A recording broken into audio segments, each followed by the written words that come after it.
Bismillah. Assalamualaikum warahmatullahi wabarakatuh. Alhamdulillah alladzi bi ni'matihi tatimmus shalihat wa ashhadu an la ilaha illallah wahdahu la syarika lah wa ashhadu anna Muhammadan abduhu wa rasuluh ya ayyuhalladzina amanu taqullaha haqqa tuqatih wa la tamutunna illa wa antum muslimun amma ba'du فإن أصدق الحديث كتاب الله وخير الهدي هدي محمد صلى الله عليه وسلم وشر الأمور محدثاتها وكل محدثة بدعة وكل بدعة ضلالة wa kulla dhalalatin finnar. Ikhwan wa akhwati fillah, bapak-bapak, ibu-ibu, kaum muslimin dan muslimah, jamaah salat isya dan majelis taklim Masjid Namira, Kota Lamongan, yang semoga dimuliakan oleh Allah Subhanahu wa ta'ala. Kepada segenap jajaran yayasan maupun takmir Masjid Namira yang semoga dirahmati oleh Allah Subhanahu wa ta'ala. Wabil khusus kepada keluarga besar Al-Akh Bapak Haji Helmi Reza, semoga Allah Subhanahu wa ta'ala melimpahkan karunia rahmat dan barakah pada keluarga dan usaha beliau. Tidak ada kata yang patut kita ucapkan di malam hari ini selain rasa syukur kita kepada Allah Tabaraka wa ta'ala atas segala karunia nikmat yang telah Allah berikan kepada kita. Dan tentunya kita tidak akan pernah mampu, tidak akan pernah bisa menghitung-hitung nikmat tersebut. Sebagaimana Allah Subhanahu wa ta'ala menegaskan dalam ayatnya di surat yang ke-16, surat An-Nahl, ayat yang ke-18.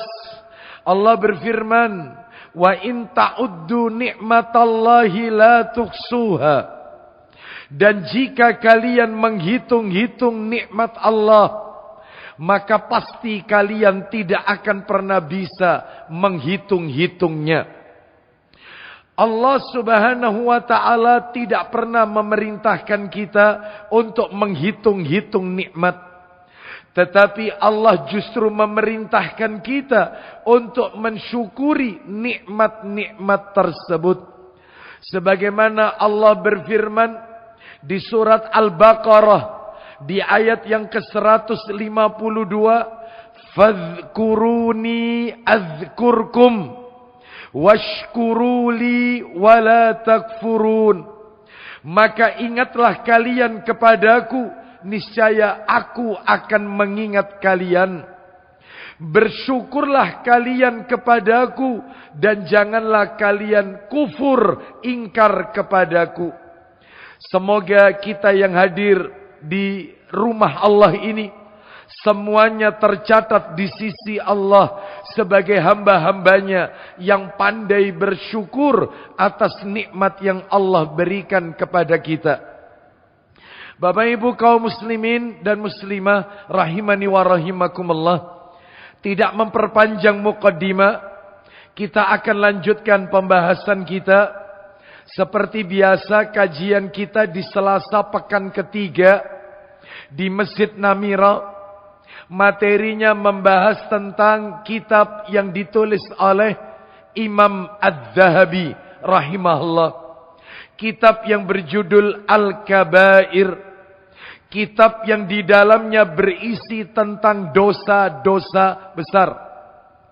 Menurut catatan saya, bulan kemarin pertemuan kita terakhir, kita telah menuntaskan dosa besar yang ke-9. Dosa besar yang ke-9 adalah berdusta atas nama Rasulullah sallallahu alaihi wasallam. Dan materi ini sudah kami selesaikan, sudah kami sampaikan. Malam hari ini kita akan memasuki bab yang baru. Dosa besar nomor 10. Dosa besar yang ke-10. Apa itu? Bapak Ibu sekalian, rahimani wa rahimakumullah. Sebelum kami sebutkan judulnya, dosa besar yang ke-10. Memang nampaknya dosa besar yang ke-10 ini judulnya tidak sesuai dengan keadaan kita atau di mana saat ini kita sedang berada. Artinya mungkin kurang cocok materinya karena memang bulannya atau waktunya belum sampai. Apa itu dosa besar yang ke-10?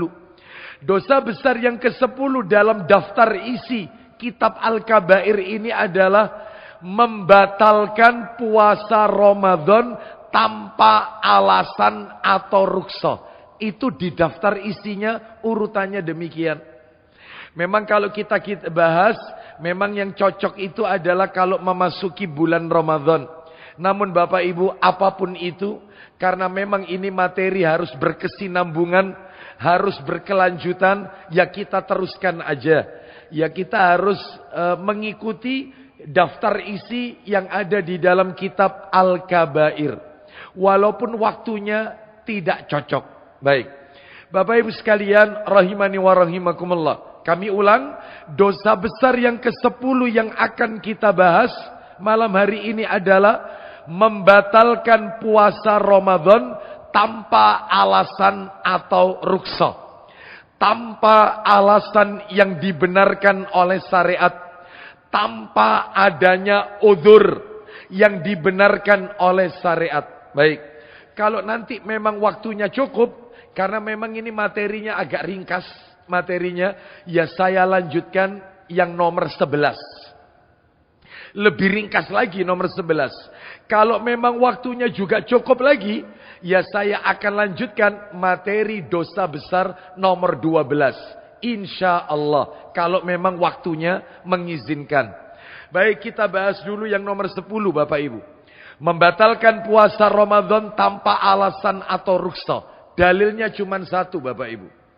Dalil yang menunjukkan orang yang membatalkan saum puasa Ramadan termasuk dosa besar. Orang yang membatalkan puasa Ramadan tanpa alasan yang dibenarkan oleh syariat termasuk dosa besar. Dalilnya hanya satu. Di mana itu dalilnya? Hadis riwayat Ibnu Huzaimah dan Ibnu Hibban dalam kitab Sahih Targhib wa Tarhib. Bisa dibantu Ustaz? Jilid 2. Sahih Targhib wa Tarhib nomornya paling belakang, agak ke belakang maksud saya. Nomornya 1005. 1005. 1005. Bersumber dari sahabat Abu Umamah Al-Bahili radhiyallahu an, dia berkata, aku mendengar Rasulullah sallallahu alaihi wasallam bersabda.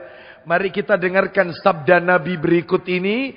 Nabi menceritakan tentang mimpi beliau yang diajak oleh dua malaikat. Jadi ini bukan Isra Mi'raj Bapak Ibu, bukan. Ini kasusnya beda. Ini Nabi mimpi. Kalau Isra Mi'raj itu bukan mimpi, betul-betul terjadi. Jadi roh dan jasad yang berangkat dari Al-Masjidil Haram ke Al-Masjidil Aqsa, lalu naik ke Sidratil Muntaha, menghadap Allah untuk menerima perintah sholat. Itu roh dan jasad. Sedangkan ini Nabi mimpi. Ini bukan kasus Isra Mi'raj, bukan. Kita dengarkan, tafadhal Ustaz, kita dengarkan jalan ceritanya. Sahih Targhib wa Tarhib nomor 1005. Silakan Ustaz. Dari Abu Umamah Al-Bahili radhiyallahu an, dia berkata, Ya. aku mendengar Rasulullah sallallahu alaihi wasallam bersabda. Silakan Ustaz, lanjut. Sewaktu aku sedang tidur, aku didatangi oleh dua orang laki-laki. Terus. Keduanya memegang kedua lengan atasku. Keduanya memegang kedua lengan atasku. Lanjut. Keduanya membawaku ke gunung yang terjal. Terus. Kemudian keduanya berkata, naiklah. Ya, naiklah. Terus. Aku menjawab, sesungguhnya aku tidak mampu melakukannya. Terus. Dia berkata, apa kata dua laki-laki tersebut? Dua orang tersebut. Tidak lain malaikat. Lanjut. kami akan membuatnya mudah untukmu. Terus. Lalu aku naik. Terus. Hingga ketika aku telah berada di tengah-tengah gunung. Lalu. Aku mendengar suara yang sangat keras. Aku mendengar suara teriakan yang sangat keras. Lanjut. Aku bertanya. Iya. Suara apakah ini? Suara apakah ini? Lalu mereka menjawab, ya, ini adalah lolongan atau jeritan penghuni neraka. Ini adalah teriakan jeritan penduduk neraka. Lalu apa cerita berikutnya? Silakan. Kemudian dia membawaku berjalan. Terus.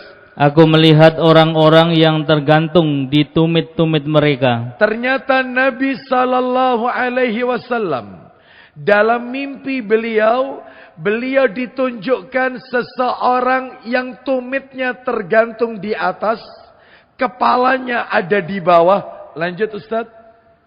Tulang rahang mereka pecah. Tulang rahangnya, mulutnya pecah. Terus. Dan meneteskan darah. Lalu kemudian. Aku bertanya. Nah, ini mulai poinnya di sini. Aku bertanya, man haula? Silakan.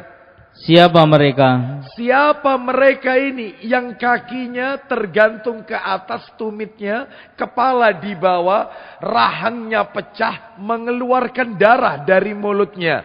Terus dia menjawab, alladzina yafturuna qabla tahillati saumihim. Silakan. Orang-orang yang berbuka sebelum mereka halal untuk berbuka.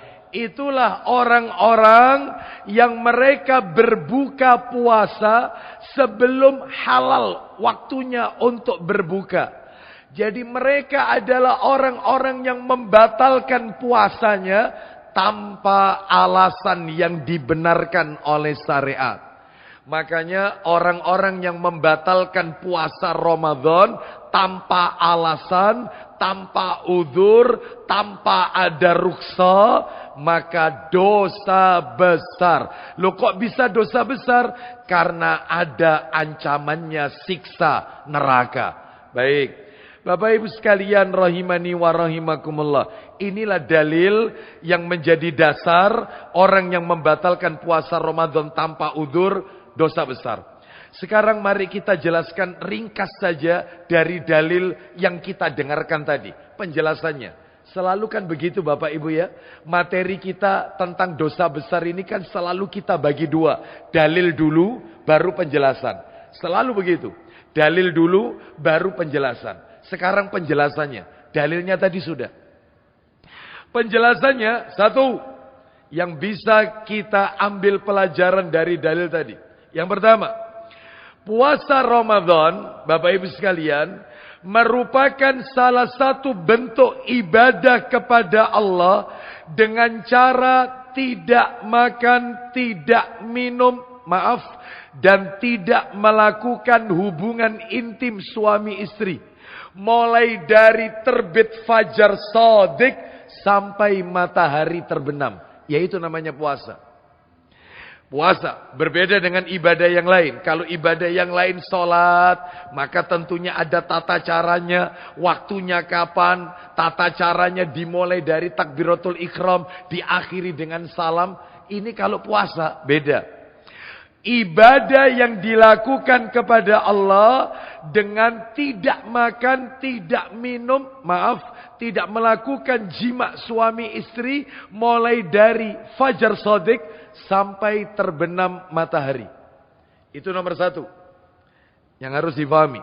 Nomor 2, Bapak Ibu sekalian, pelajaran yang bisa kita ambil. Nomor 2, ternyata Bapak Ibu, yang namanya puasa Ramadan itu, saum atau siam Ramadan, bukan hanya meninggalkan makan, meninggalkan minum, tidak melakukan hubungan intim suami istri, mulai terbit fajar shadiq sampai matahari terbenam, bukan hanya itu. Tetapi juga meninggalkan hal-hal yang bisa merusak pahala puasa, bahkan bisa membatalkan puasanya. Bisa. Itu harus dia tinggalkan. Mana dalilnya? Kita kasih dalil ya.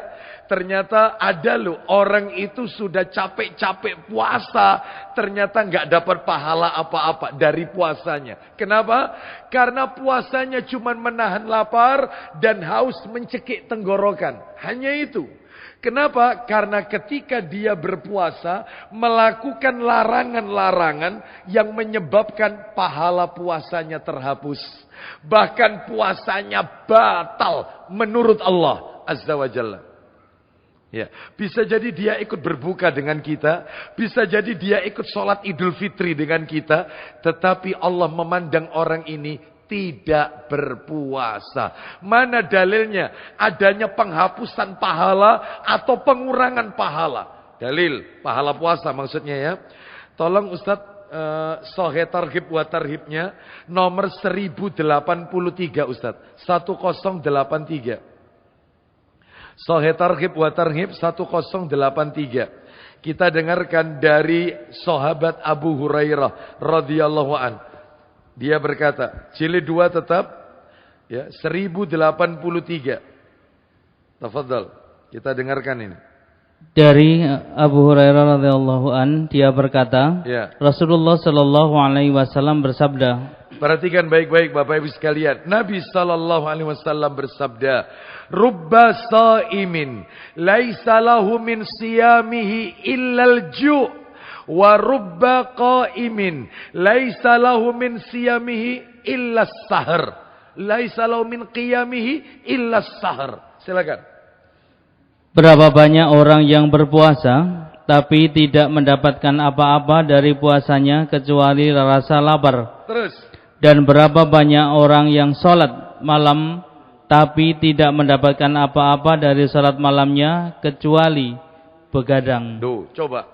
Berapa banyak orang-orang yang berpuasa di bulan Ramadan, dia tidak mendapatkan pahala apa-apa dari puasanya kecuali lapar melilit perut, haus mencekik tenggorokan. Hanya itu.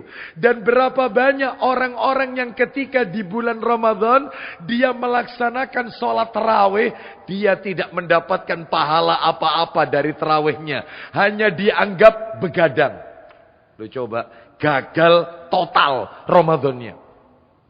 Berarti kalau begitu ada yang namanya penghapusan pahala puasa. Nggak sah. Bahkan puasanya batal menurut Allah. Kenapa? Karena dia melakukan larangan-larangan dalam puasa. Lu memangnya larangannya apa? Maka dalam hal ini tentunya ini tambah melebar Bapak Ibu. Yang penting kita ketahui bahwasannya orang berpuasa itu bukan hanya menjaga tidak makan, tidak minum, dan tidak melakukan hubungan intim suami istri. Tapi juga menahan diri dari hal-hal yang bisa membatalkan, mengurangi pahala puasa. Salah satunya Bapak Ibu ya, saya sebutkan ini. Masalah lisan. Orang puasa itu juga dituntut jaga lisan. Lisan tidak dijaga, itu berpengaruh pada pahala Bapak Ibu. Contohnya, coba Ustadz. Minta tolong dibuka lagi Sahih Targhib wa Tarhibnya nomornya 995. Sahih Targhib mundur berarti Ustaz. 995 Sahih Targhib wa Tarhib 995. Kita dengarkan. Ya. Bapak Ibu saya yakin pernah mendengar hadis yang akan dibacakan ini. Banyak 995. Banyak sekali para dai-dai kita, ustadz-ustadz kita, guru-guru kita menyampaikan hadis ini kalau di bulan puasa terutama, bulan Ramadan. Kita lihat 995. Tafadhal Ustaz. Dari Ka'ab bin Ujrah radhiyallahu an, dia berkata, Iya. Rasulullah sallallahu alaihi wasallam bersabda, Uhdurul mimbar. Silakan. Hadirlah kalian di ke mimbar. Baik, hadirlah kalian ke mimbar. Nabi menyuruh para sahabat, mendekatlah kalian ke mimbar. Fahadharna. Silakan. Maka kami hadir. Falamma irtaqa darajatan qala amin. Silakan. Manakala beliau menginjak tangga pertama dari mimbar, beliau berkata amin. Jadi kalau ini misalnya mimbar ini ada terap-terapannya, ketika Nabi menaiki tangga mimbar yang pertama, Nabi mengucapkan amin. Apa artinya amin? Kabulkan ya Allah. Ya. Tolong jangan dikait-kaitkan yang lain Bapak Ibu ya. Tolong jangan dikait-kaitkan yang lain. Ya. Ini tahun-tahun politik jadi nggak usah dikait-kait yang lain ya. Baik, kita lanjutkan. Falamma irtaqad darajatas saniyata qala amin. Silakan. Ketika beliau menginjak tangga kedua, beliau berkata, ketika menaiki tangga mimbar yang kedua, lagi-lagi Nabi mengucapkan, silakan. Amin. Kabulkan ya Allah. Falamma irtaqad darajatas salisata qala amin. Silakan. Ketika menginjak tangga ketiga, beliau berkata amin. Baik, berarti sunnahnya tangga mimbar itu berterap Bapak Ibu. Karena apa? Karena memang tempat Nabi berkhutbah itu ada tingkatannya. 1, 2, 3. Lalu kemudian apa yang terjadi? Falamma nazala qulna ya Rasulullah laqad sami'na minkal yawma syai'an ma kunna nasma'uhu. Silakan. Ketika beliau turun, kami berkata, ketika Nabi turun dari mimbar, apa kata para sahabat? Wahai Rasulullah, hari ini kami mendengar darimu apa yang tak biasa kami dengar sebelumnya. Hari ini kami mendengar sesuatu darimu yang kami tidak biasa mendengar. Tidak ada orang yang berdoa, tetapi engkau mengucapkan amin, amin, amin. Ini apa maksudnya? Seakan-akan para sahabat bertanya demikian. Kita dengarkan jawaban Nabi. Qala, silakan. Beliau bersabda, Inna Jibrila arada li faqala. Silakan.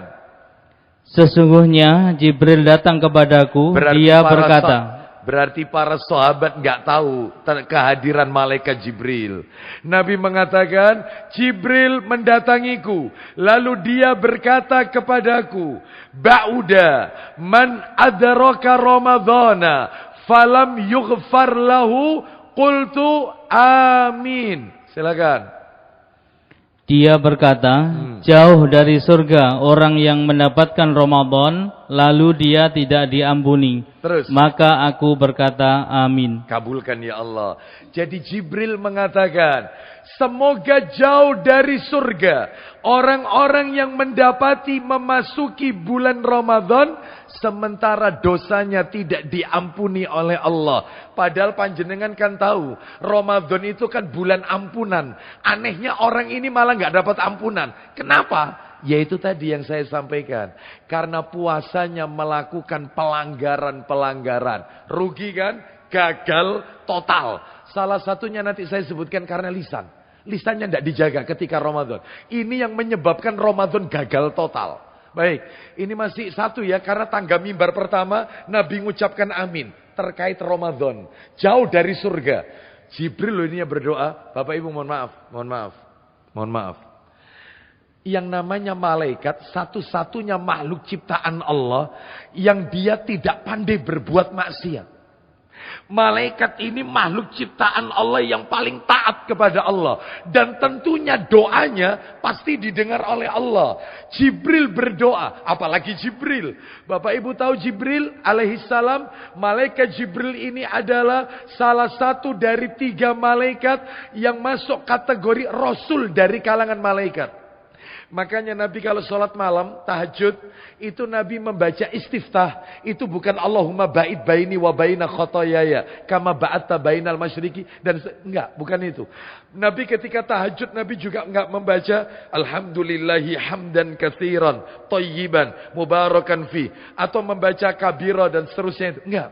Lah terus yang dibaca Nabi apa? Nabi kalau sholat malam tahajud, istiftah Nabi adalah Allahumma Rabba Jibril wa Mikail wa Israfil.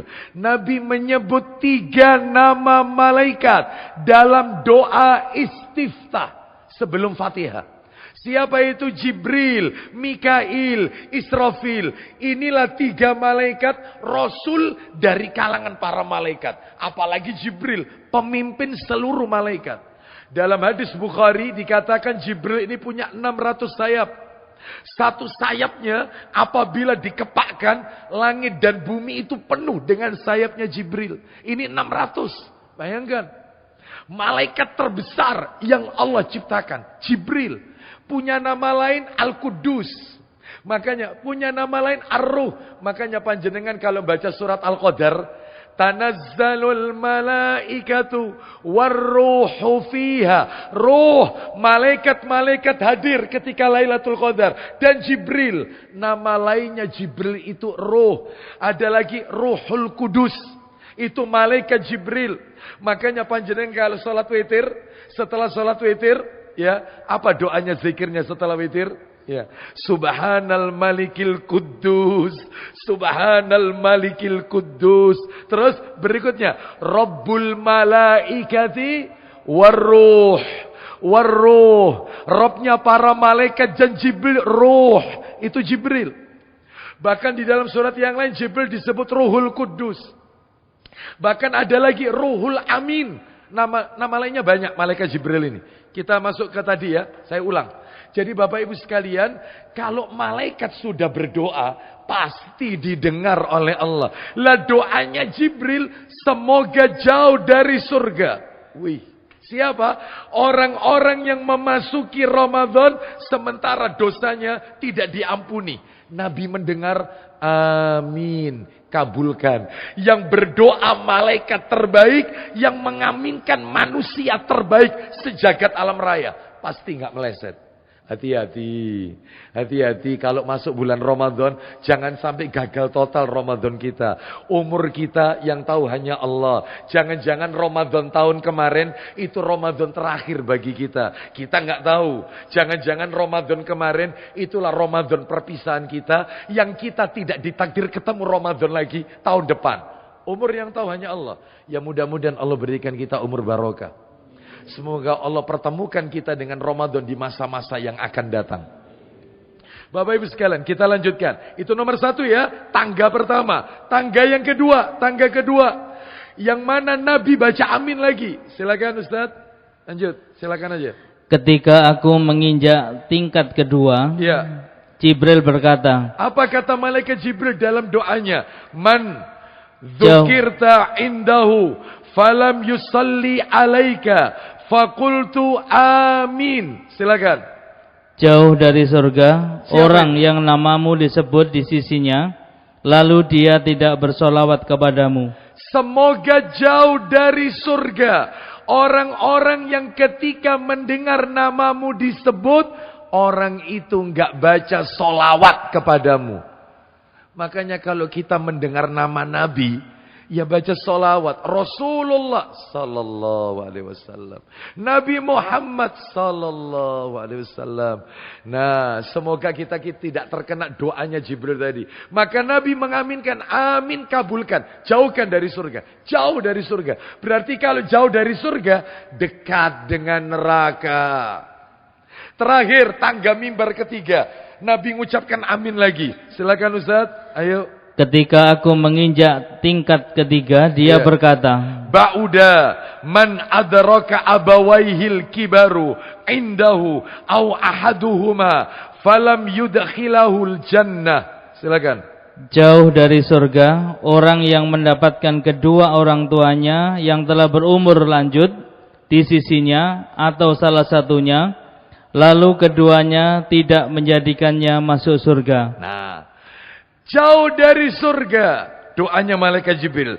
Semoga jauh dari surga orang-orang yang memiliki dua orang tua atau salah satu dari kedua orang tuanya yang sudah berusia lanjut, sudah sepuh, sedangkan dia tidak berusaha untuk merawat orang tuanya, padahal kesempatan untuk masuk ke surga dengan merawat orang tuanya. Maka Nabi mengucapkan amin, kabulkan, jauhkan dari surga anak-anak yang tidak mau merawat orang tuanya saat orang tuanya berusia lanjut. Dan ini sudah saya sampaikan, kalau tidak salah dosa besar nomor 8, kalau tidak salah, yaitu durhaka kepada orang tua. Kalau tidak salah, nomor 7 apa nomor 8 waktu itu? 7 ya, 7. Baik, Bapak Ibu sekalian, rahimani wa rahimakumullah. Sekarang kita lanjutkan. Saya tambahkan dalil satu lagi. Yang tadi saya janjikan kepada Bapak Ibu. Gara-gara lisan, Allah tidak butuh. Orang ini mau puasa, mau nggak puasa, Allah nggak butuh. Kau mau puasa, mau nggak puasa, Allah nggak butuh. Gara-gara lisan. Makanya tolong, puasa itu bukan menahan lapar, haus, tidak melakukan hubungan intim suami istri. Bukan itu aja. Tapi lisan juga dijaga. Ngegosip, riba, ya, dusta, sumpah palsu, ya, berkata kotor, jorok, ya, berkata yang tidak ada faedahnya. Hati-hati, lisan dijaga. Mana dalilnya? Baik, kita kasih dalil satu lagi yang terakhir. Dari pelajaran nomor 2 ya, pelajaran nomor 2 ini. Coba Ustadz dibuka Ustadz Sahih Targhib wa Tarhibnya. Nomornya 1079. Maju lagi. 1079. 1079. 1079. Tafadhal Ustadz, kita dengarkan. 1079. Nah, silakan. Dari Abu Hurairah radhiyallahu an, dia berkata, Nabi Shallallahu Alaihi Wasallam bersabda. Kita dengarkan baik-baik sabda baginda Rasul Sallallahu Alaihi Wasallam. Silakan Ustaz, lanjut. Barang siapa yang tidak meninggalkan ucapan dan perbuatan dusta, maka Allah tidak membutuhkan puasanya di mana dia meninggalkan makanan dan minumannya. Duh, coba Bapak Ibu sekalian. Nabi Sallallahu Alaihi Wasallam bersabda, "Man lam yada' qaulaz zuri wal amala bihi, falaisa lillahi hajatun fi an yada'a ta'amahu wa syarabahu." Artinya, barang siapa yang tidak meninggalkan ucapan dusta atau perbuatan jahat, Allah tidak butuh. Sekali lagi, Allah tidak membutuhkan puasanya di mana dia meninggalkan makanan dan minumannya. Artinya seakan-akan Allah, dalam hadis ini dikatakan orang itu mau puasa, mau nggak puasa, gak direken. Terserah. Karena lisannya, lihat, sumpah palsu, berkata dusta, apalagi menfitnah, apalagi riba. Oh, apalagi yang diriba ustadznya sendiri. Wah, double-double ya. Bapak Ibu sekalian, jadi jelas ini ya. Baik, ini tolong diperhatikan. Ini pelajaran nomor 2. Sekarang pelajaran nomor 3, Bapak Ibu. Pelajaran nomor 3. Saya tutup sampai 3 aja. Saya tutup sampai 3. Pelajaran yang ketiga. Ternyata Bapak Ibu, Udzur. Nah, pasti panjenengan kan tanya.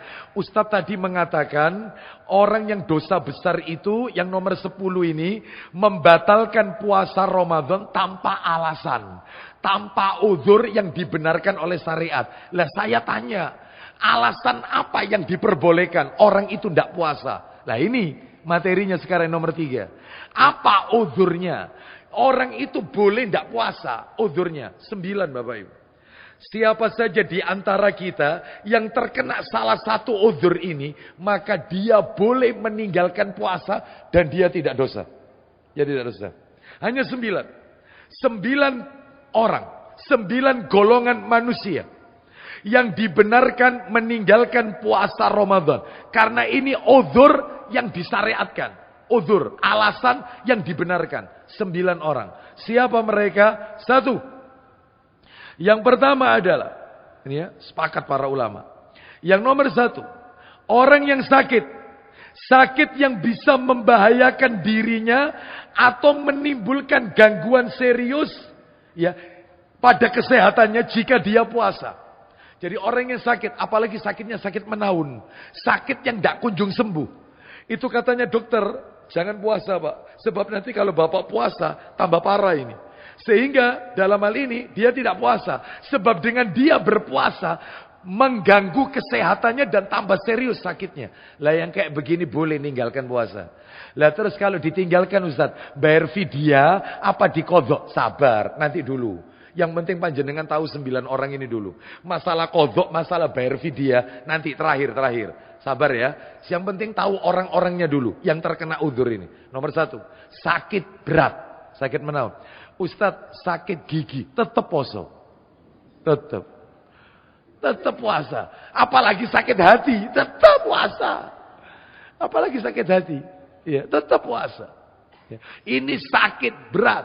Baik, 1, 2, safar. Safar, bepergian jauh. Yang memberatkan dia, mungkin panas terik, ya, dan seterusnya. Yang apabila dia terus berpuasa, maka justru akan menimbulkan mudarat pada dirinya. Nah, seperti itu. Dulu di zaman Nabi Sallallahu Alaihi Wasallam ini sebenarnya ada materinya khusus tentang ini sebenarnya. Tapi karena ini materinya sampai di sini ya saya singgung aja. Jadi dulu di zaman Nabi dalam riwayat Abu Dawud itu banyak di antara para sahabat mereka itu ketika di padang pasir pada saat perjalanan bersama Nabi mereka menutupi kepala mereka dengan ya benda-benda lah dengan payung atau dengan sesuatu lah sehingga dia itu berteduh, mereka berteduh. Lalu kemudian setelah itu Nabi sallallahu alaihi wasallam berkata, "Apa yang kalian lakukan?" "Kami puasa wahai Rasulullah dan ini panasnya luar biasa." Lalu kemudian Nabi sallallahu alaihi wasallam mengatakan, "Batalkan puasa kalian." Nabi memperbolehkan karena memperberat, ya, panas luar biasa. Nah, itu ya. Safar dalam kategori safar, ya, safar, perjalanan jauh.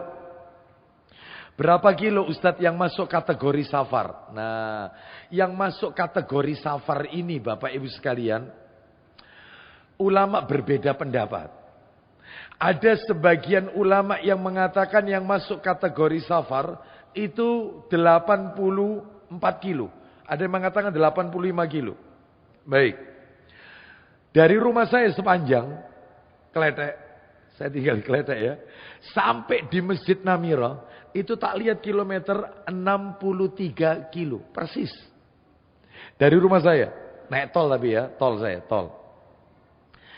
63, berarti nggak masuk kategori safar. Ya, nggak masuk kategori safar. Ini ada yang mengatakan 84, ada yang mengatakan 85 kilo. Wallahu a'lam. Ada yang mengatakan perjalanan sehari penuh. Baik. Bahkan ada yang mengatakan, lah saya kok lebih cenderung yang ini, yang terakhir ini. Apa itu? Begini Bapak Ibu. Rasulullah sallallahu alaihi wasallam beliau pernah bersabda riwayat Muslim. Kitabnya di sini ada. Nanti kalau mau dicek silakan. Sahih Muslim nomornya 1079. 1079. Itu kata Nabi begini dalam sabda beliau sallallahu alaihi wasallam. Barang siapa yang mengaku beriman kepada Allah dan hari akhir, ya. Barang siapa yang mengaku beriman kepada Allah dan hari akhir, hendaklah para wanita itu tidak melakukan safar sehari semalam kecuali bersama mahram. Ingat kalimatnya, sehari semalam. 24 jam berarti. Kecuali bersama mahram. Lah rentetannya panjang ini. Wanita umroh, bagaimana hukumnya tidak pakai mahram. Wanita pergi haji nggak pakai mahram. Sedangkan umroh lebih sehari semalam. Nah ini saya nggak akan bahas itu ya. Intinya dalam hadis ini, wanita yang mengaku beriman kepada Allah dan hari akhir tidak boleh melakukan perjalanan safar sehari semalam kecuali disertai dengan mahramnya. Kecuali kalau pakai mahram tidak apa-apa sehari semalam. Baik, terus kaitannya. Baik, tolong diingat-ingat ya, sehari semalam. Sedangkan Nabi dari Madinah menuju Mekah, Madinah ke Mekah, itu di zaman Nabi ya, nggak ada kendaraan waktu itu. Kendaraan paling keren onta, kuda, keledai. Itu perjalanan dari Madinah ke Mekah 3 hari 3 malam. Baik, 3 hari 3 malam. Baik ya, di zaman Nabi nggak ada bis, nggak ada pesawat, nggak ada kereta cepat. Sekarang ada kereta cepat, Madinah Mekah, Mekah Madinah, cuma tidak sampai 2 jam sudah nyampe kereta cepat. Baik, dulu naik onta, kuda, 3 hari 3 malam. Terus kaitannya dengan materi, sabar. Bapak Ibu, sekarang kita naik bis dari Madinah ke Mekah, itu saya lihat 450 km kurang lebih. Madinah Mekah 450 km. Itu kalau dibagi 3, karena Nabi 3 hari 3 malam, berarti sehari semalam wanita yang tadi tidak boleh safar kecuali dengan mahram 450 dibagi 3, karena Nabi safarnya Madinah ke Mekah itu 3 hari, ketemu angka 150 km sehari semalam. Paham maksudnya di sini? 150. Saya lebih condong pendapat ini. Maka selama wanita itu dia pergi safar, keluar, selama dia tidak sampai sehari semalam. Jadi misalnya nih, dia dari Surabaya ke Jakarta. Dari Jakarta ternyata langsung balik. Jadi pagi berangkat, sore sudah nyampe Surabaya. Itu katanya ulama, nggak masuk safar. Lu Jakarta lo Ustaz? Ya, Jakarta. Iya, karena tidak sehari semalam. Lah terus kalau kilometernya Ustaz, kan dia naik pesawat. Kan dia tidak melalui darat. Kalau melalui darat, safar ini. Ya, Bapak Ibu sekalian. Karena dia balik lagi, saya ke Cianjur, jenguk putra saya, kuliah di sana. Itu 11 jam. Dari Sepanjang ke Cianjur, langsung ke tempat kampusnya, 11 jam. Non-stop. Gak pakai istirahat. Gak pakai mampir, rest area cuman buang air kecil aja. Ini langsung non-stop 11 jam. Itu bolak-balik ya sehari semalam. Darat. Kalau naik pesawat enggak. Maka dari itu saya lebih condong ya 150 km. Wallahu a'lam wa bishawab. Baik. Jadi kalau safar boleh yang memberatkan. Nomor 3, sudah tua renta. Apalagi pikun, enggak wajib puasa. Enggak wajib. Wong dia mengenali anaknya saja kesulitan. Iya, kalau anaknya datang, kok niki sopo, nggak kenal, sudah. Yang seperti ini nggak wajib puasa. Orang pikun itu hilang akal, sama seperti yaitu orang yang hilang akal. Pikun ini, iya. Sudah tua renta ditambah pikun. Yang nomor 4 hamil, wanita hamil. Yang nomor 5 wanita menyusui, nggak wajib puasa. Yang nomor 6 yaitu anak yang belum akil balik, anak kecil, nggak wajib puasa, belum akil balik. Yang nomor 7 orang gila, nggak wajib. Makanya kalau ada orang gila Ramadan siang hari minum es, ya Allah. Nikmat. Gak apa-apa. Wong dia ngurus badannya sendiri aja susah. Apalagi terkena beban kewajiban syariat puasa. Maka tidak wajib ini. Yang nomor 8 wanita haid. Nomor 9 wanita nifas. Inilah 9 orang tidak wajib puasa. Lah terus kalau tidak wajib itu diqadha atau bayar fidyah. Ada rumusnya. Rumusnya apa? Baik, tolong diperhatikan ya. Boleh dicatat, boleh tidak nih. Kesepakatan para ulama. Ini ada tabelnya. Loh, saya buatkan tabel begini. Nah, tabel begini. Enak ini caranya. Begini. Jadi, kalau sakit yang tidak ada harapan sembuh. Sakit nggak ada harapan sembuh. Sakit sembuh berapa hari masuk ICU lagi. Nanti keluar dari rumah sakit, baru berapa pekan, sakit lagi. Sakit yang tidak diharapkan kesembuhan. Sakit menaun. Terus lebih banyak sakitnya. Yang seperti ini, qadha, nggak bayar fidyah. Wajib qadha, nggak bayar fidyah. Diqadha. Kecuali kalau dia sudah tidak mampu, maka dia bayar fidyah. Tapi wajibnya dia bukan, jangan memilih bayar fidyah. Harus diupayakan qadha. Kecuali kalau sudah tidak mampu, baru opsi kedua fidyah. Yang nomor 2, sakit. Nomor 1 sakit, itu nomor 1 sakit yang ada harapan sembuh. Maksud saya, sakit yang ada harapan sembuh, qadha. Kalau sakit yang tidak ada harapan sembuh, itu bayar fidyah, tidak diqadha. Yang nomor 3, lansia yang tidak kuat lagi puasa, lanjut usia, tua renta plus pikun, maka bayar fidyah, bukan qadha. Nomor 4, musafir. Karena safar yang mubah. Ya, contohnya safar mubah, berdagang dan seterusnya. Maka diqadha, bukan bayar fidyah. Yang berikutnya yang nomor 5. Wanita hamil dan menyusui. Dirinci. Rinciannya, jika wanita hamil dan menyusui itu, dia lebih mengkhawatirkan dirinya, bukan bayinya atau janinnya, dirinya, maka qadha, bukan bayar fidyah. Contohnya ada wanita hamil, ada wanita menyusui. Terus kita tanya, Anda puasa? Saya tidak kuat Ustaz puasa Ustaz. Anda tidak puasa itu karena apa? Saya insya Allah Ustaz, kalau saya tidak kuat Ustaz, insya Allah bayi saya tidak masalah. Kalau saya puasa itu tidak masalah. Ya, bayi saya. Terus janin saya insya Allah tidak masalah. Cuman sayanya Ustadz yang tidak kuat. Masa puasa sambil nyusui atau puasa hamil terus puasa. Sayanya yang tidak kuat. Berarti dirinya bukan bayinya. Itu qadha, bukan fidyah. Terus nomor 2. Jika dia khawatir akan dirinya plus bayinya. Dia tidak kuat, terus dia juga kasihan sama bayinya. Saya tidak kuat Ustaz. Lagian bayi saya juga nanti kurang asupan makanan yang bergizi.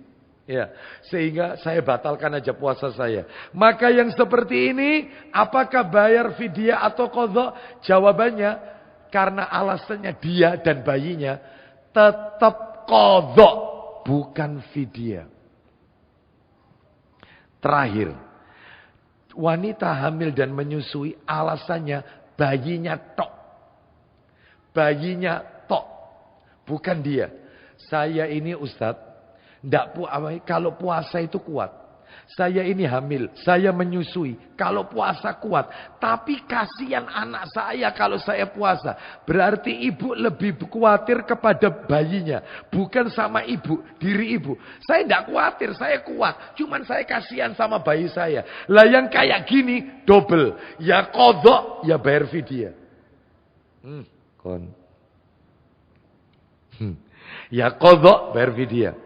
Kalau gitu tak atur aja Ustaz dari awal ya. Saya lebih mengkhawatirkan mana. Ini double dua-duanya. Ini fatwa para ulama, ibu-ibu, bapak ibu sekalian. Wallahu a'lam bishawab. Baik, Ramadan tuntas. Waktunya masih ada. Kita masuk dosa besar nomor 11. Ramadan tuntas. Dosa besar nomor 10. Singkat aja. Yang nomor 11 adalah lari dari medan pertempuran. Ya. Lari dari medan pertempuran. Pengecut. Musuh sudah di depan, dia lari. Maka yang ini termasuk dosa besar. Mana dalilnya? Saya kasih 3 dalilnya. Silakan Ustadz minta tolong dibantu. 1. Firman Allah Ta'ala dalam Al-Quran. Suratnya surat nomor 8 Al-Anfal. Ayatnya ayat 15 dan 16. Allah berfirman Al-Anfal ayat 15 dan 16. Allah berfirman. Kita dengarkan Al-Anfal.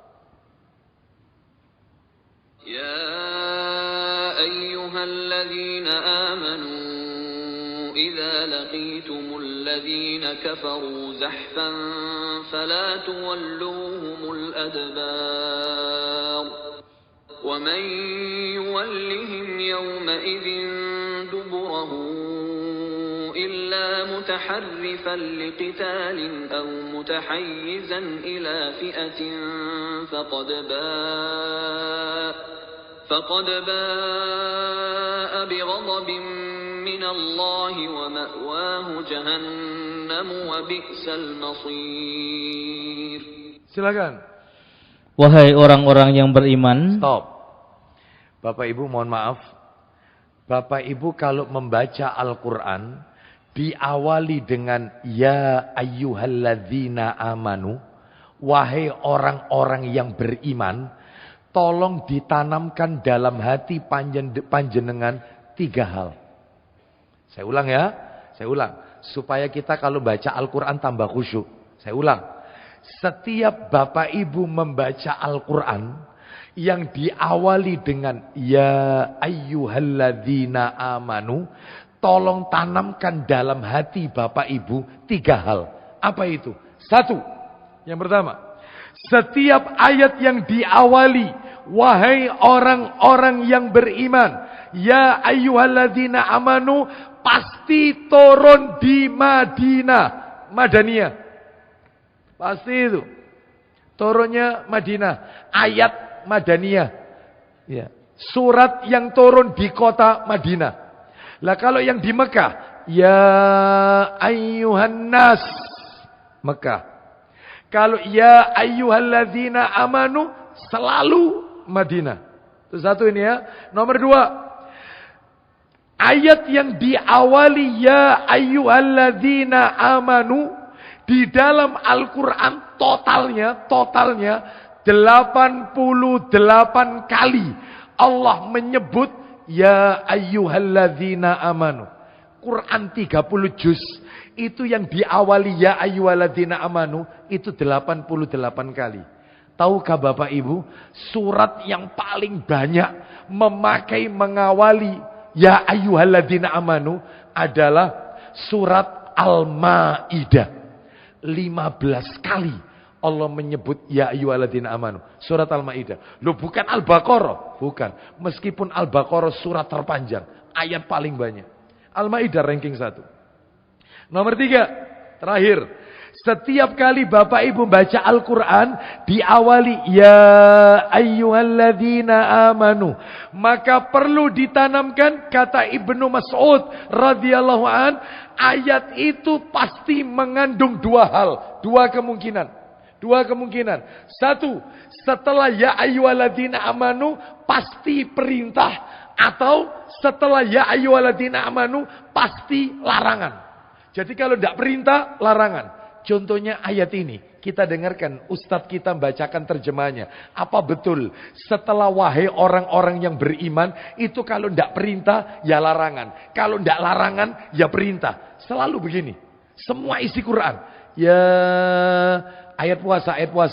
Ya ayyuhalladzina amanu, kutiba alaikumus siyam.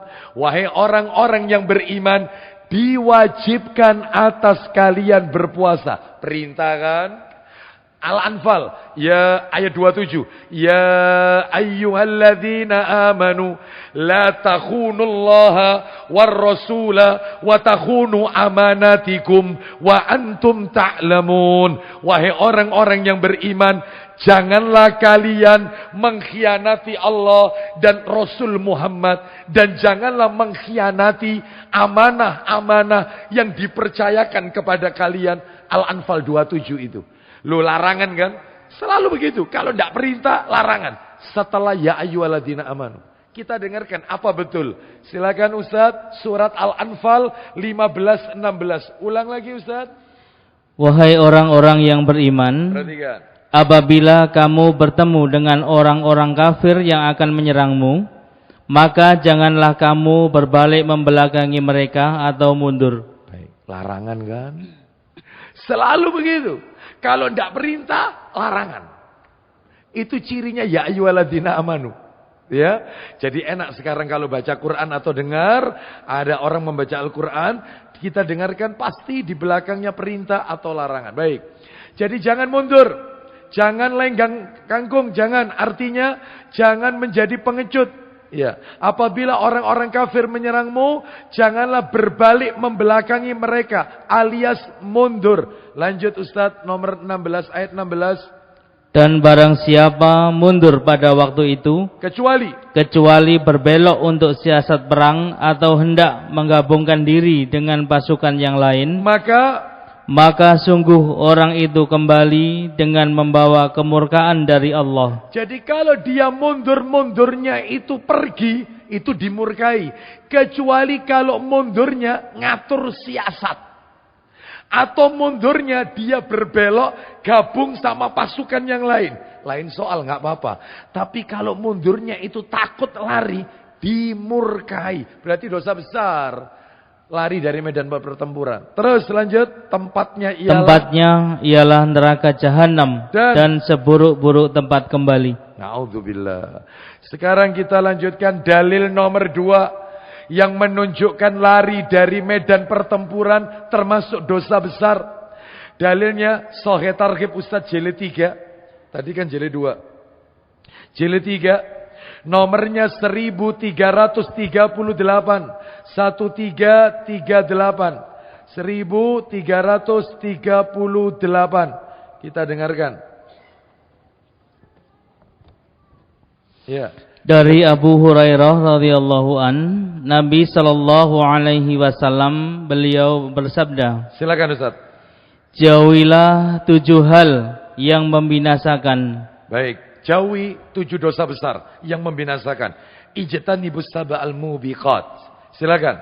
Mereka berkata, "Ya Rasulullah, apa saja ia?" Apa saja 7 dosa besar yang membinasakan itu?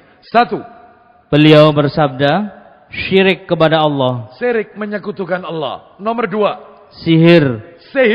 Dan ini materinya sudah saya sampaikan. Syirik sudah, sihir sudah. Itu dosa besar nomor 3 kalau nggak salah sihir. Terus nomor 3, silakan. Membunuh jiwa yang diharamkan Allah kecuali dengan hak. Baik, menghilangkan nyawa orang yang diharamkan oleh Allah kecuali membunuhnya dibenarkan oleh syariat. Loh, kayak apa? Membunuh yang dibenarkan oleh syariat. Saya sudah pernah nyampaikan kok. Kalau tidak salah ada 12 orang yang darahnya boleh ditumpahkan. Tapi yang melakukan ulil amri. Eksekutornya ulil amri. Bukan kita. 12 orang yang boleh dibunuh. Ulil amri yang melakukan. Bukan kita. Bukan kita. Siapa? Banyak orang yang murtad keluar Islam. Itu halal. Itu. Tapi bukan kita yang membunuh. Termasuk orang yang menyukai sesama jenis. Ya, homoseks, lesbian. Itu dibunuh itu. Bukan dikasih panggung, dikasih mic, suruh ceramah. Bukan. Ya. Di negeri kita tidak. Banci itu malah dikasih tempat. Ya. Kalau dulu di zaman Nabi, Nabi pernah melintas, yaitu melewati para sahabat. Ketika para sahabat itu berkumpul, tiba-tiba ada seorang banci ikut nimbrung di situ. Para sahabat nggak kenal siapa orang ini, dari mana orang ini, nggak ada yang tahu. Para sahabat baru tahu kalau dia banci ketika dia berkata, suaranya menyerupai wanita dengan gayanya seperti layaknya wanita. Maka Nabi pas lewat, qadarullah Nabi lewat. Bapak Ibu tahu statement Nabi. Statement Nabi yang pertama kali keluar. Ketika lihat orang ini, apa kata Nabi kepada para sahabat? Keluarkan orang ini dari Madinah. Keluarkan orang ini dari Madinah. Dan jangan boleh masuk ke Madinah sampai dia sembuh dari penyakitnya. Keluarkan. Ya, ini malah dikasih panggung. Tiga lucu-lucuan, ya, malah ceramah, ya, ceramah, ngasih fatwa, ya, hati-hati, ya, baik, jadi harus dikeluarkan, seperti itu, ya, baik, kita lanjutkan, terus, selain tadi, memakan riba, makan riba, dosa nomor 4, nomor 5, memakan harta anak yatim, makan harta anak yatim, nomor 6, melarikan diri saat peperangan sedang berkecamuk. Melarikan diri saat peperangan, saat perang berkecamuk. Nomor 7. Dan menuduh berbuat zina perempuan-perempuan yang menjaga kehormatan dirinya, yang lengah dan lagi beriman. Baik. menuduh wanita yang beriman, wanita soleha, dituduh dengan melakukan perbuatan zina tanpa bukti. Ini dosa besar. Baik. Sekarang satu lagi terakhir, dalil ketiga Ustadz, satu nomor berikutnya 1339. 1339. Ya, dari Abu Hurairah radhiyallahu an. Silakan. Dari Abu Hurairah radhiyallahu an, ia bertutur Rasulullah sallallahu alaihi wasallam bersabda. Kita dengarkan isi sabdanya, silakan. Barang siapa berjumpa dengan Allah Subhanahu wa taala dalam keadaan tidak menyekutukannya dengan sesuatu apapun, terus menunaikan zakat hartanya dengan lapang dada, lagi mengharap pahala, dan mendengarkan dan taat, maka balasannya adalah surga, atau maka ia masuk surga. Baik. Siapa yang ketika meninggal dunia ternyata di dalam dirinya tidak terdapat tiga hal ini. Meninggal dalam dirinya tidak terdapat tiga hal ini. Satu, tidak pernah berbuat syirik. Yang nomor dua, menunaikan zakat. Yang nomor tiga, orang itu mendengar dan taat kepada ulil amri. Pasti masuk surga. Terus lanjut Ustaz. Ada 5 perkara yang tidak mempunyai kafarat. Ada 5 dosa yang tidak ada tebusannya. 5 dosa besar. 5 dosa yang tidak ada tebusannya. Satu Ustaz. Mempersekutukan Allah. 2. Membunuh jiwa tanpa hak. Nomor 3. Menakut-nakuti orang mukmin. Hati-hati, termasuk mercon itu nakut-nakuti orang mukmin. Itu dosa besar. Bikin kaget. Ya, nakut-nakuti. Ya nggak boleh nih. Seperti ini nggak boleh. Meskipun itu guyon, nggak boleh. Ya. Terus kemudian lanjut. Melarikan diri saat peperangan sedang berkecamuk. Nah ini, melarikan diri saat perang berkecamuk. Nomor terakhir, nomor 5. Dan sumpah palsu yang dengannya harta orang lain diambil tanpa hak. Jadi sumpah palsu menyebut nama Allah. Wallahi itu barang milik saya. Padahal bukan milik dia. Wallahi ini tanah milik saya. Ini tanah peninggalan orang tua saya. Dan seterusnya. Padahal itu tidak ada riwayat yang menjelaskan itu tanah miliknya. Baik, jadi inilah yang menunjukkan dosa besar orang yang lari dari medan pertempuran. Penjelasannya cuma 2 saja Bapak Ibu. Penjelasannya. Setelah itu kita akhiri. Berarti bulan depan jika ditakdir kita ketemu lagi. Maka kita masuk nomor 12. Tentang zina. Itu panjang materinya. Masalah zina. Dosa besar nomor 12 itu berzina. Baik. Penjelasannya 2. 1. Melarikan diri dari barisan perang pada hari peperangan. Yaitu saat kaum muslimin melakukan penyerangan terhadap orang-orang kafir. Menimbulkan 2 mudarat, 2 kerusakan. 1. Meruntuhkan mental kaum muslimin. Ini sudah musuh di depan mata, malah mundur. 1 kerusakannya meruntuhkan mental kaum muslimin. 2. Akan memperkuat mental orang-orang kafir ketika menyerang kaum muslimin. Maka orang kafir akan melihat bahwasanya umat Islam lari. Saatnya kita menyerang. Nah, mereka akan muncul kekuatan dalam diri mereka. Sebab apabila barisan kaum muslimin kacau, hal ini akan menambah kekuatan orang-orang kafir ketika melakukan penyerangan kepada kaum muslimin. Ya, baik. Apa yang terjadi menimpa saudara-saudara kita di Palestina, maka tentunya kita harus menolong saudara-saudara kita dalam bentuk apapun. Yang memiliki harta maka berikan kepada mereka, yang tidak memiliki harta doakan mereka. Lalu kalau misalnya kita jihad, maka tentunya jihad ada syaratnya. Tidak boleh jihad kecuali berdasarkan ulil amri. Kalau ulil amri kita memerintahkan kita, bantu saudara kita yang ada di Palestina, berangkat saya, berangkat. Itu pun ada syarat kedua, orang tua kita melepaskan kita dalam keadaan ridho. Ulil amri memerintahkan, sedangkan orang tua meneteskan air mata, melepaskan kita. Maka kata Nabi, pernah ada pemuda seperti ini. Kata Nabi, kembalilah bersama orang tuamu, buat orang tuamu bahagia. Gak usah ikut perang. Tuh, Izin ridho dari orang tua. Yang ketiga, punya skill. Tidak punya skill ke Palestina. Iya. Ya punya bagaimana cara menembak, cara bersiasat. Lah ini modal, saya ke sana ini Ustaz, jihad ini. Niatnya itu untuk menghabiskan pelurunya musuh Ustaz. Loh, iya. Kok menghabiskan pelurunya musuh? Iya. Ya punya skill. Makanya dalam hal ini tidak ada jihad kecuali bersama ulil amri. Karena dalam hal ini ulil amri memiliki kekuasaan, maka tentunya melalui jalur-jalur yang ada akan membantu saudara-saudara kita yang ada di Palestina. Doakan mereka mungkin dengan doa di waktu-waktu yang mustajabah. Agar diberikan kekuatan oleh Allah Subhanahu wa taala. Baik. Yang nomor dua, jika alasan mundurnya itu karena dua hal tadi. Apa dua hal tadi itu? Yang pertama adalah untuk ngatur siasat perang. Atau mundurnya itu ingin bergabung kepada saudara muslim yang lainnya. Menambah kekuatan. Maka ini dibenarkan. Wallahu a'lam wa bishawab. Demikian yang bisa kami sampaikan. Tuntas materi kita 2 poin. Dosa besar nomor 10. Dan dosa besar nomor 11. 2 materi ini akan kami kirimkan PDF-nya ke Takmir Masjid Namira. Dan silakan minta kepada beliau, nanti bisa dikopi dan diperbanyak. Wallahu a'lam wa bishawab. Demikian Bapak Ibu, kita tutup dengan kafaratul majelis. Semoga Allah meridhai semua amal ibadah kita. Wassallallahu ala nabiyyina wa ala alihi washabihi wasallam. Subhanakallahumma wa bihamdika asyhadu an la ilaha illa anta astaghfiruka wa atubu ilaik. Wa akhiru da'wana anil hamdulillahi rabbil alamin. Assalamualaikum warahmatullahi wabarakatuh.